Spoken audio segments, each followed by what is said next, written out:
On the Associated Press, Australia plans a social media ban for children under 16. Bakit naman? Ayan, so Mas based on this... mental health daw ang concerns, ano? Yes. Not for anything. So the Australian government recently announced na they want to establish this world-leading legislation na magkakaroon nga raw ng age limit of 16 before children can start using social media. Balak nila to i-introduce sa Parliament in the final 2 weeks of session which begins November 18. So mukhang gusto talaga nila ito i-push. Ito, Australia hopes to be the first country in the world that will impose social media ban for children under 16 even if they have parental consent. Alam ko hindi ka pa parent, pero anong opinion mo dito? Agree ka ba o hindi? Well, I will speak siguro dun sa perspective ng mga bata, no? Kasi yung social media, may pros and cons naman talaga siya, right? Pros is you stay informed, you get involved in social issues, may sense of community, di ba, staying in touch with your friends, ganyan. Pero gets ko rin naman yung cons, but there's probably a better way to manage itong sinasabing detrimental effects of social media. Nung lumalaki ka, may social media na, no? May internet na? Actually, wala masyado. Nung college na siguro ako, yung talagang naging... Yung mga cellphones are always in your hands, di ba? Pero nung bata ako, wala naman actually social media. Kala ko bata ka pa, inabot. Bata pa pala ako. You never saw a world without social media, no? Well, ako, may part of me agrees, pero hindi for the reasons na pinupush nila. Sa akin yung parang, gusto ko na magbasa ulit yung mga bata ng libro. At hindi maging dependent doon sa instant accessible information. Because information is different from knowledge. Yung may mga alam ka nga pero yung knowledge, may information ka. Let's say the telephone number of Pauline Versosa is not the same as Pauline Versosa herself. So yung una is the phone number, but yung knowledge kunyari is Pauline mismo. No? May sense ba yung sinabi ko? Parang gano'n, di ba? The thing itself. Kumbaga, hindi yung referencing to the thing. At ito yung ginagawa ng internet sa atin. Ayan. Pero alam mo, marami rin nga nagtatanong, no? But why 16 years old? Parang hindi ba masyadong ano na rin yun? Ano ba ang 16? Adolescent, di ba?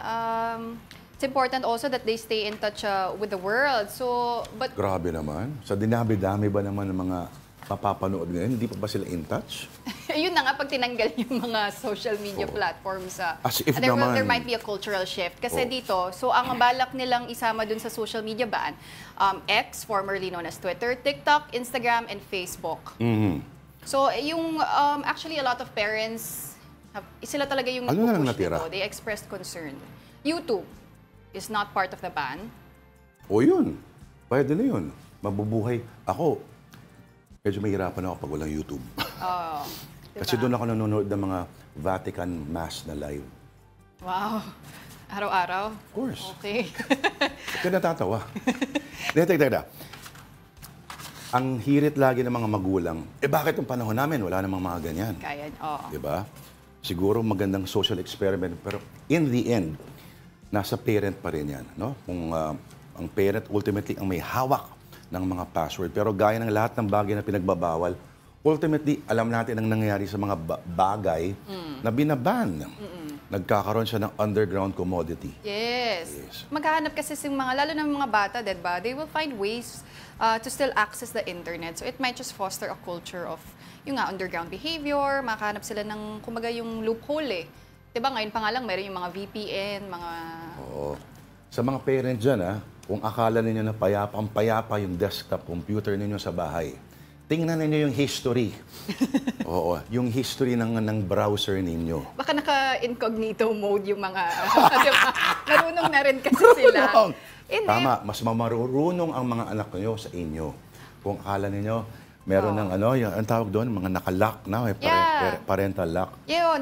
Negative. Alam nila yan. But that's one solution na pinapropose. Ito actually ibang academics. Over 140 academics are not amenable to this proposed law kasi sabi nila a total ban on social media is not effective because it gives parents a false sense of security. Tsaka this might just prevent young people from accessing yun nga yung mga important information like current affairs, politics, tsaka baka yun nga magpo-foster siya ng feelings of loneliness and isolation among youth. So baka pwede rin pag-aralan nga. No, Uy, nagugulahan ako. Pero hindi ba yung social media daw, sinasabi ang cause din, ang major causes of alienation and loneliness. Kasi nagkakaroon ng mga comparison in terms of yung mga lifestyle. Ano ba talaga mga eksperto? Well, I guess kailangan talaga ng pag-aaral, no? Malalim na pag-aaral talaga on this proposed law. So, we'll see. If ever Australia will be the first. I-ban ninyo yan sa Pilipinas. Sa Pilipinas. By December, merong isang website na, naku, patutunayan na naman, na number 1 ng Pilipinas sa patagalan sa website na yon. Hindi ko na yan sasabihin, pero alam na alam yan ni Kuya Mer at Direk. Ay, ganun ba yun?